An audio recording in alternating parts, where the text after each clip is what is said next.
প্রাথমিক নিয়োগ দুর্নীতি মামলায় পার্থর পর কালীঘাটের কাকু আপনারা জানেন সুজয় কৃষ্ণ ভদ্র, সেক্ষেত্রে তাকে কি হেফাজতে নিতে চাইছে সিবিআই?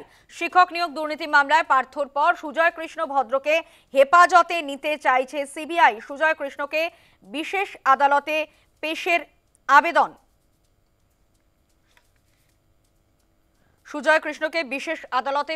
আবেদন। শান্তনু বন্দ্যোপাধ্যায়কেও সিবিআই আদালতে পেশের আবেদন। প্রাথমিকে নিয়োগ দুর্নীতি মামলায় পার্থর পর এবার সুজয় কৃষ্ণ ভদ্র। শিক্ষক নিয়োগ দুর্নীতি মামলায় পার্থর পর সুজয় কৃষ্ণ ভদ্রকে হেফাজতে নিতে চাইছে সিবিআই। সুজয় কৃষ্ণকে বিশেষ আদালতে পেশের আবেদন।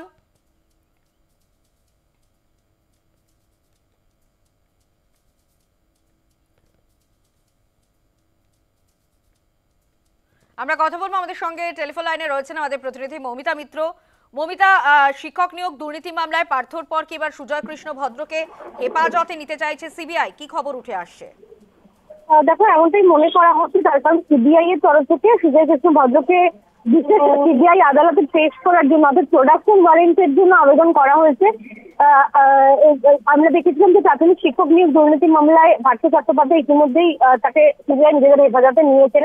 এবার এই প্রাথমিক শিক্ষক দুর্নীতির ক্ষেত্রে আরো একজন অন্যতম অভিযুক্ত বলা যেতে পারে কালীঘাটের কাকু ওরফে সুজয় কৃষ্ণ ভদ্র, তাকেও একই রকম ভাবে নিজেদের হেফাজতে নেওয়ার জন্য সিবিআই এর তরফ থেকে বিশেষ আদালতে আবেদন করা হয়েছে এবং আজকে বিচার ভবনে সুজয় কৃষ্ণ ভদ্রকে পেশ করার নির্দেশ দেওয়া হয়েছে আদালতে। সেক্ষেত্রে দাঁড়িয়ে কালীঘাটের কাকু তাকেও একই রকম ভাবে জিজ্ঞাসাবাদ করতে চাইছেন সিবিআই আধিকারিকরা, কারণে তাকে হেফাজতে নেওয়ার জন্য আবেদন করা হয়েছে। এবং গতকাল আরো একজন অন্যতম পার্থ চট্টোপাধ্যায় ঘনিষ্ঠ সন্তু গঙ্গোপাধ্যায়, যাকে গ্রেফতার করা হয়, সেই সন্তু গঙ্গোপাধ্যায়কেও একটা আদালতে তোলা হবে, তাকেও একই রকম ভাবে হেফাজতে নেওয়ার জন্য আবেদন জানানো হবে সিবিআই এর তরফ থেকে। গতকালই জিজ্ঞাসাবাদের জন্য তাকে ডেকে পাঠানো হয়েছিল এবং তার বয়ানে কিছু অসঙ্গতি থাকায় তাকে গ্রেফতার করা হয়। এবং মূলত এই যে সুজয় কৃষ্ণ ভদ্র বা কালীঘাটের কাকুর ক্ষেত্রে সিবিআই এর তরফ থেকে তাকেও একই রকম ভাবে হেফাজতে নেওয়ার জন্য আদালতে আবেদন করা হবে।